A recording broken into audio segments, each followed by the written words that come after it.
नमस्कार विद्यार्थी मित्रों, आज આપણે દ્વિચલ સુરેખ સમીકરણ ax + by + c = 0 નો આલેખ એક રેખા હોય છે એ રેખા કેવી રીતે મળે એનો અભ્યાસ કરવાનો છે।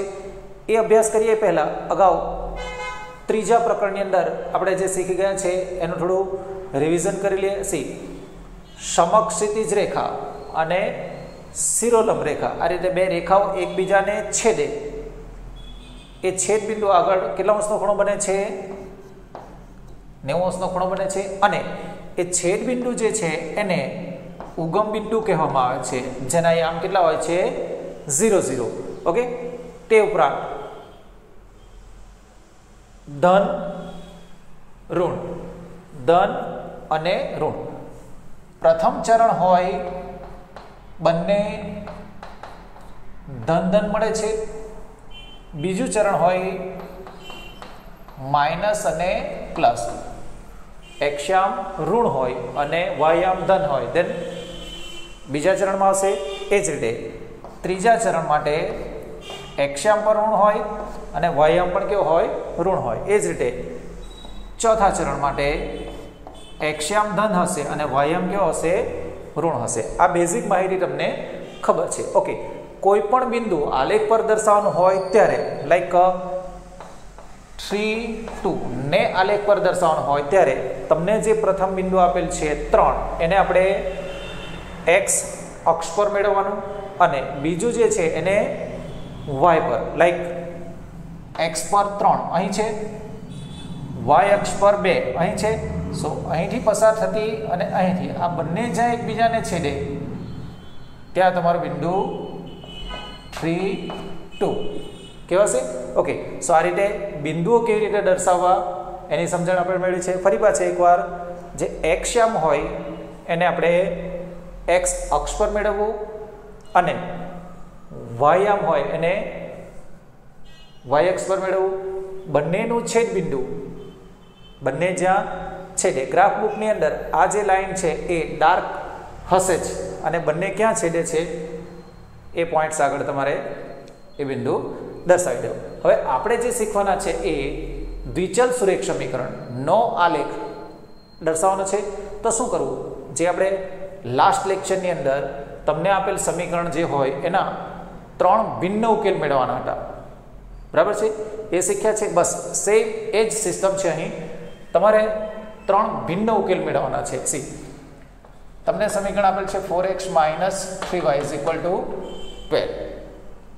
अहीं काळजी राखवी, जो माइनस होय देन एने आपणे शुं करवुं प्लस बनावो। सो 4x - 12 = 3y प्लस थई गया। हवे y ने सूत्र करता बनावीशुं देन 4x - 12/3 = y मळी जशे। ओके, सो y = 4x - 12/3।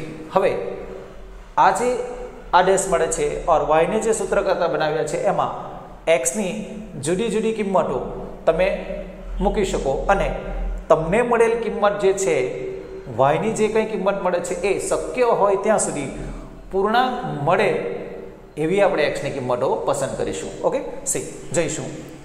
सौथी पहेला x = 0 लईशुं, देन y = 4 0 x ना स्थाने शुं लीधा छे 0 - 12/3 देन 0 साथे गुणाकार करशो 0 थई जशे। ओके, सो -12/3 सो -4। ओके, तमने जे किंमत मळे छे ए केवी छे पूर्णांक छे। सो अहीं एक बिंदु तमने 0 4 मळी जशे। ओके, जे आपणे પછી નક્કી કરીશું। ઓકે, દેન બીજી કિંમતો લઈશું।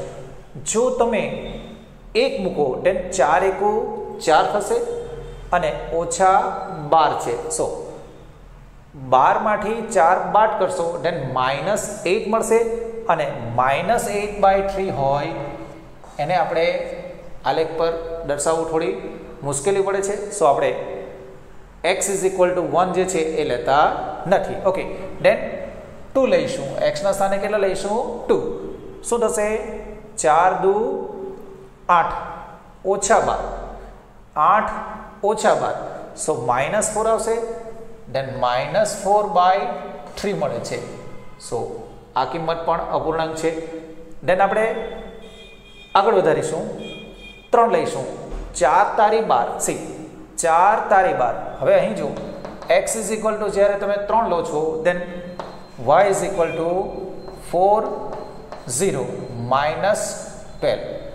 સોરી, અહીં આપણે 3 લેવાના છે બાય 3. દેન 4 તારી 12 ઓછા 12 છેદમાં 3 0 મળી જાય છે. 12 ઓછા 12 0 by 3. Then y is equal to 0. So જ્યારે 3 મૂકો છો ત્યારે 0 મળે છે. હવે 0 જે છે અને 3 જે છે આપણે ઇઝીલી યામાક્ષો પર મેળવી શકીએ છીએ. હવે તમને ખ્યાલ આવી ગયો હશે કે તમારે કઈ કિંમતો લેવી. ઓકે, તમારે એક્સની એવી કિંમતો લેવી કે જેથી વાયનું મૂલ્ય કેવું મળે? પૂર્ણાંક મળે. ઓકે, વધુ એક કિંમત લઈશું, like x is equal two 3, દેન 4 લઈશું. 4 ચોક 16, 16 માંથી 12 બાદ કરતા આપણને 4 મળશે અને 4 ના છેદમાં 3 હોય અપૂર્ણાંક કેવો હશે? સો કેન્સલ કરીશું. દેન 5 લઈશું. 5 ચોક 20, 20 માંથી 12 બાદ કરીશું 8 મળશે અને 8 ના છેદમાં 3 એ પણ અપૂર્ણાંક થશે. ઓકે, દેન એને કેન્સલ કરીશું.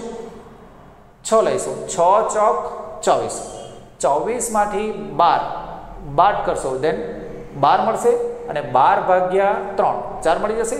Okay, so x is equal to 6 જે છે એને આપણે પસંદ કરીશું. દેન y ઇઝ ઇક્વલ ટુ 4 6 -12/3 પ્રમાણે 6 ચોક 24 ઓછા 12 ના છેદમાં 3. સો 12/3 ઇઝ ઇક્વલ ટુ 4. પૂર્ણાંક કિંમત મળી જાય છે. હવે આપણે જ્યારે 3 ભિન્ન ઉકેલો મેળવો આવો જ્યારે પ્રશ્ન હોય દેન 1 2 3 4 5 એક્સની તમે જે યોગ્ય લાગે કિંમત મેળવી શકો, કારણ આપણે ફક્ત ઉકેલ મેળવવાનો હતો. પરંતુ જ્યારે ગ્રાફ દર્શાવવાનો હોય ત્યારે એક્સની એવી કિંમતો પસંદ કરવી કે જેથી તમને મળેલ વાયની કિંમત જે છે એ કેવી હોય?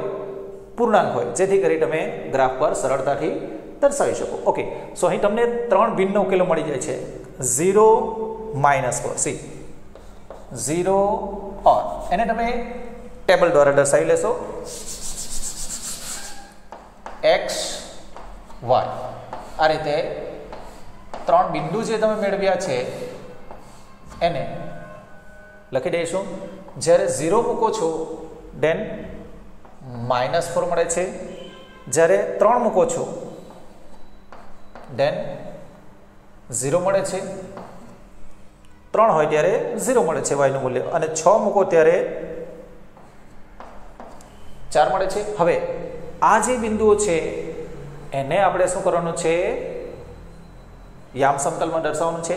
સી 0 4 x યામ કેવો છે? 0 છે. જો x યામ 0 હોય દેન y અક્ષ પર આવશે, પરંતુ અહીં ઋણ 4 છે. સો 0 -4 0 -4 અહીં આવશે.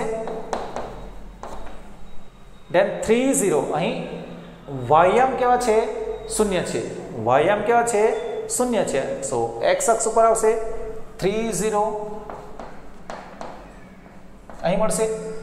ઓકે, દેન 6 4 x અક્ષ પર કેટલા શોધવાના? 6 અને y પર 4. સો આ રીતે 4 અને 6 બંને જ્યાં મળે ત્યાં બિંદુ તમને મળશે 6 4. ઓકે, સો તમે જે 3 બિંદુઓ મેળવ્યા છે એને ગ્રાફ પર તમે દર્શાવી દીધા છે. હવે શું કરવાનું છે? આ જે બિંદુઓ છે એને આ રીતે માપપટ્ટીની મદદથી ત્રણને જોડી એ ત્રણેયમાંથી પસાર થાય તેવી એક રેખા લેવાની છે. ઓકે, અને એ રેખા છે એનું નામ આપવાનું છે. અહીં તમે રેખા પર કોઈ પણ સ્થાને લાઈક આ બિંદુની આપણે અત્યારે જરૂર નથી. સો અહીં તમે 4x - 3y is equal two 12 આ રીતે રેખા પર તમારું જે સમીકરણ છે એ દર્શાવી દઉં. ઇન શોર્ટ નોર્મલ છે જે તમે અગાઉ શીખી ગયા છો 3 ભિન્ન ઉકેલ મેળવો એ રીતે 3 ભિન્ન ઉકેલ મેળવવાના છે, પરંતુ કાળજી શું રાખવાની છે કે તમને મળેલ વાયની જે કિંમતો છે એ કેવી હોવી જોઈએ? પૂર્ણાંક હોવી જોઈએ. શા માટે?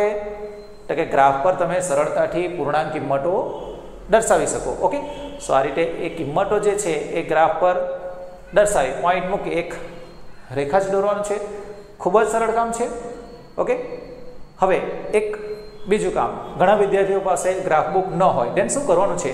તમારે આ રીતે નોટબુકની અંદર માપપટ્ટીની મદદથી બે રેખાઓ દોરી દેવાની છે અને 1 2 3 -1 -2 -3 1 2 -1 -2 આ જે છે એ 1 સેન્ટીમીટરના અંતર લઈ પોઈન્ટ કરી દેવા. અને જો ગ્રાફ બુક હોય દેન વેલ એન્ડ ગુડ. ઓકે, સો ન હોય તો 1 સેન્ટીમીટરના અંતરે પોઈન્ટ મૂકી અને કામ કરી લેવું. બીજો એક ગ્રાફ જોઈશું, વધુ ખ્યાલ આવશે.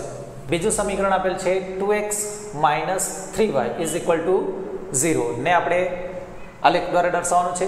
અહીં જરા એક નવી વસ્તુ છે, જ્યારે તમને ax + by = 0, અહીં સંખ્યા તમને આપેલ નથી. જ્યારે સંખ્યા ન આપેલ હોય ત્યારે જે સમીકરણ હોય એનો આલેખ હંમેશા ઉગમ બિંદુમાંથી જ પસાર થાય. In short, ax + by = 0. c ન હોય એટલે કે અચળ પદ ન હોય, દેન આલેખ ક્યાંથી પસાર થાય? હંમેશા ઉગમ બિંદુમાંથી પસાર થાય. ખાસ યાદ રાખવું, શોર્ટ ક્વેશ્ચનની અંદર પણ કામ લાગશે. હવે આપણે જે પેટર્ન જોઈ ગયા છે એ જ પ્રમાણે કામ કરવાનું છે. અહીં y જે છે એ કેવા છે? ઋણ છે, સો ધન બનાવીશું. દેન 2x = શું થઈ જશે? 3y. દેન 2x / 3 = y. સો y = 2x / 3. હવે અહીં નોર્મલ કેલ્ક્યુલેશન છે, તમે આ રીતે મૌખિક ટેબલ બનાવી દેશો તો પણ ચાલશે. x y. ઓકે, કેલ્ક્યુલેશન દર્શાવો તો વધુ સારું, ન દર્શાવો અને ડાયરેક્ટ લખી શકાય તેવું હોય તો ડાયરેક્ટ પણ લખી શકો. સિમ્પલ છે. આપણે શું કરવાનું છે? x ની ભિન્ન કિંમતો લેવાની છે અને y ની કિંમત મેળવવાની છે, પરંતુ કાળજી શું રાખવાની છે? તમને મળેલ y ની કિંમતો જે છે એ કેવી હોવી જોઈએ? પૂર્ણાંક હોય, દેન વેલ એન્ડ ગુડ. ઓકે, સો અહીં જો આપણે 3 લઈશું, x ના સ્થાને કેટલા લઈશું? 3. x ની કિંમત કેટલી લઈશું? 3. દેન શું થશે? 2 × 3 / 3. 3 કેન્સલ થઈ જશે, સો 2 મળી જશે. જો 3 લેવો દેન y ની કિંમત કેટલી મળે છે? 2 મળે છે, જે કેવી છે? પૂર્ણાંક છે, સો આપણે લઈ લઈશું. ઓકે, દેન બીજા કિસ્સાની અંદર 2 × 6 લઈશું. x ની કિંમત કેટલી લઈશું? 6 લઈશું. દેન 3 કેન્સલ થઈ જશે, 2 છે, 2 × 4. જ્યારે 6 લો છો ત્યારે તમને કેટલી મળે છે? 4 મળે છે, પૂર્ણાંક છે. ઓકે, સો ચલાવી લઈશું. દેન ત્રીજા કિસ્સાની અંદર આવું જરૂરી નથી કે તમે ધન કિંમતો જ લો, ઋણ કિંમતો પણ લઈ શકો. લાઈક -3 લઈએ છીએ, દેન શું થશે? 2 × -3 / 3. 3 કેન્સલ થઈ જશે, સો -2 આન્સર મળશે. ઓકે, હવે આ જે કિંમતો મળે છે એને તમારે શું કરવાનું છે? ગ્રાફમાં દર્શાવી દેવાનું છે. સિમ્પલ જ છે. 3 2 3 2 3 2 અહીં મળશે. ઓકે, દેન 6 4. x અક્ષ પર 6 અને y અક્ષ પર 4. સો આ રીતે 6 4 મળી જશે. દેન -3 -2, હવે ઋણ છે, સો ડાબી તરફ મળશે. -3 -2 -3 and -2 અહીં મળે છે, સો -3 -2. ઓકે, સો તમે જે મેળવેલ બિંદુઓ જે છે એને તમે શું કરી દીધા છે? ગ્રાફ પર પ્લોટિંગ કરી દીધા છે. હવે શું કરવાનું છે? એ 3 માંથી પસાર થાય તેવી રેખા દોરવાની છે. ઓકે,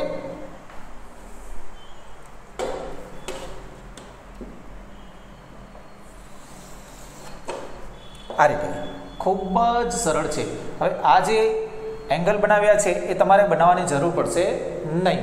ઓકે, એ ફક્ત તમે આ રીતે માપપટ્ટીથી મૂકીને એડજસ્ટ કરી લેશો તો પણ ચાલશે. હવે શું કામ બાકી છે? તમારી જે રેખા છે એનું નામ અહીં લખવાનું બાકી છે 2x minus 3y is equal to 0. So simple, કશું જ કરવાનું નથી, ફક્ત આ રીતે 3 ઉકેલ મેળવવાના છે અને એ જે કિંમત મળે છે એના બિંદુઓ 3, 2, 6, 4, -3, -2 ને આલેખ પર દર્શાવી આ રીતે શું કરવાનું છે? રેખા દોરવાની છે. હવે વધુ આગળ જોઈશું. એની અંદર શું પ્રશ્ન હોય કે તમને કોઈક રેખા આપેલી હોય, એનું x અક્ષ સાથેનું છેદબિંદુ શું છે, y અક્ષ સાથેનું છેદબિંદુ શું છે એ મેળવો, એવા પ્રશ્નો હોય છે. સો એ ટાઈપના એક જોઈ લઈશું.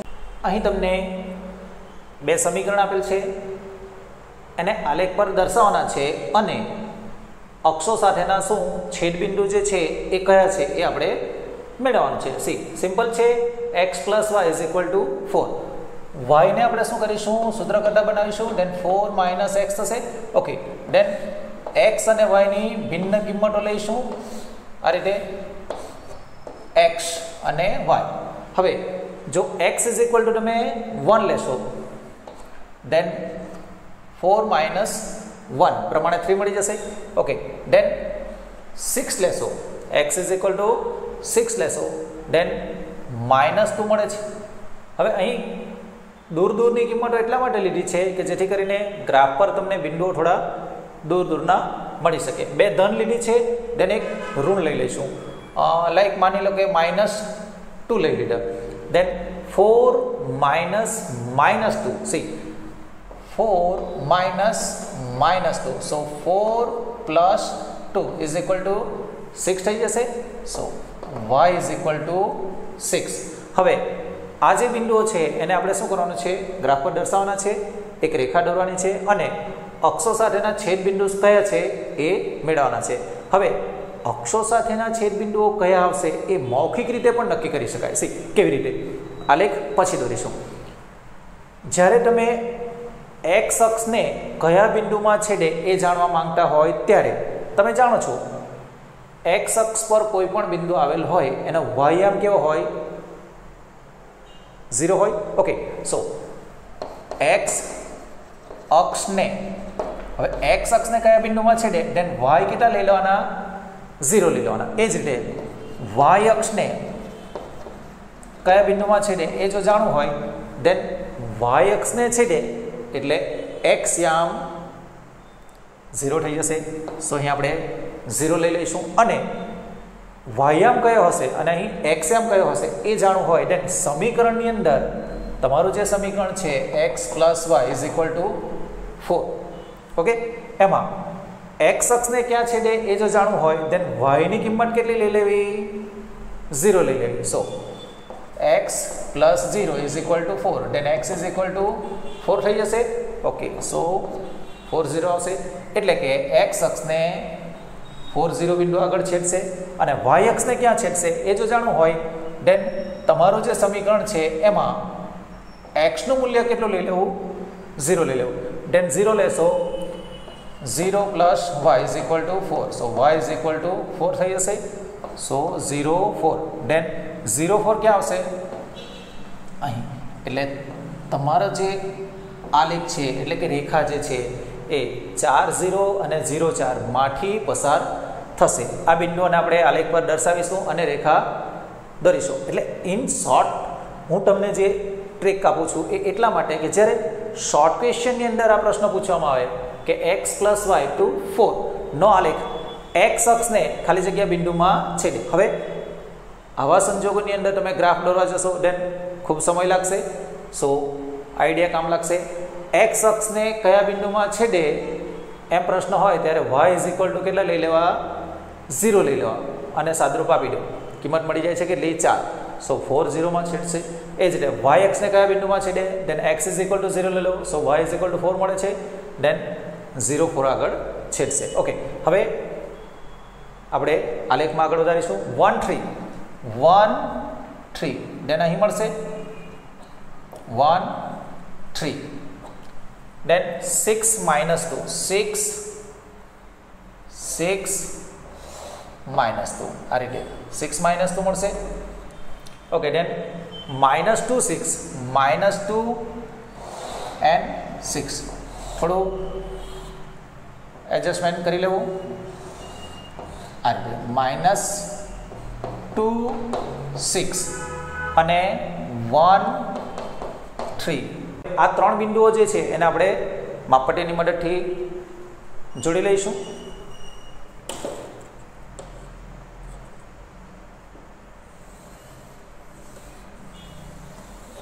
ઓકે, સો આ રીતે તમને એક રેખા મળી જશે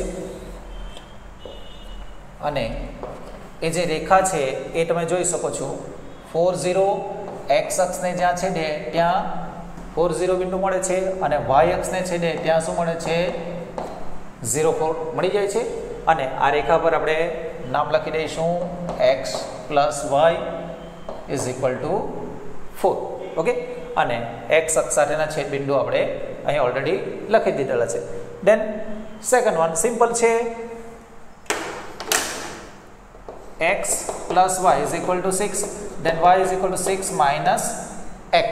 ઓકે, સો આપણે x અને y ની ભિન્ન ભિન્ન કિંમતો મેળવી લઈશું.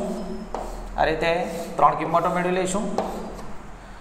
x ના સ્થાને જો 2 લેવામાં આવે then 6 - 2 4 મળશે. ઓકે, જો x ના સ્થાને ઋણ કિંમત લેવામાં આવે એટલે કે -3 લેવામાં આવે, સી y = 6 - -3. x ના સ્થાને શું લીધા છે? -3 લીધા છે. દેન શું થઈ જશે? 6 + 3 દેન 9. અહીં 9 કિંમત મળે છે. હવે આગળ વધારીશું. x ના સ્થાને કોઈ બીજી કિંમત લઈશું, લાઈક 5 લઈશું. દેન 6 - 5 1 થશે. સો આ ત્રણ બિંદુઓ જે છે એને આપણે આલેખમાં દર્શાવીશું અને અક્ષો સાથેના છેદ બિંદુ મેળવીશું. પરંતુ જો મૌખિક રીતે x અક્ષને ક્યાં છેદે એ જો નક્કી કરવું હોય then x અક્ષને એમ કે ત્યારે y શું લઈ લો? 0 લઈ લો. અને y અક્ષને એમ કે ત્યારે x યામ 0 લઈ લો. ઓકે, હવે મૌખિક રીતે નક્કી કરીશું. સમીકરણ તમને જે આપેલ છે એમાં y = શું લઈશું? 0. સો 0 લેતા x = કેટલા મળે છે? 6. સો x અક્ષને 6 0 બિંદુમાં છેદશે અને y અક્ષને x 0 લઈશું, then y = 6 મળે છે. સો 0 6 માં છેદે છે સી. હવે આ જે બિંદુઓ છે એને દર્શાવીશું અને આ વિગત સાચી છે એ ચકાસી. 2 4 2 and 4 અહીં મળશે. 2 4 અહીં જરા સ્ટાર વડે દર્શાવું છું, ડોટ વડે આપણે અગાઉના દર્શાવ્યા છે. સો 2 4 દેન -3 9 -3 અને 9 થોડું મોટું બિંદુ હોય આપણે માપપટ્ટીનો ઉપયોગ કરીશું. આ રીતે અહીં આવશે 3 and 9. અહીં 8 અને 9 અહીં મળશે. -3 9 then 5 1 5 1. સો અહીં મળશે 5 1. સ્ટાર કરીએ છીએ આપણે. ચાલો હવે આ જે ત્રણ બિંદુઓ છે એને આપણે શું કરીશું? જોડી દઈશું ઓર આ ત્રણેયમાંથી પસાર થાય તેવી એક રેખા દોરીશું આ રીતે. ઓકે, અને આ જે રેખા છે એનું નામ આપણે x + y = 6 આપી દઈશું. હવે તમે જોઈ શકો છો x અક્ષને જ્યાં છેદે છે ત્યાં 6 0 મળે છે. x અક્ષને 6 0 માં છેદે છે. એ જ રીતે y અક્ષને જ્યાં છેદે ત્યાં 0 6 મળે છે. સો આ રીતે મૌખિક પણ તમને આવડતો હોવો જોઈએ જેથી કરીને શોર્ટ ક્વેશ્ચનની અંદર તમે સરળતાથી જવાબ આપી શકો. ઓકે, સ્ક્રીનશોટ લઈ લો બેટા જેથી તમને લખવામાં સરળતા રહે. ઓકે.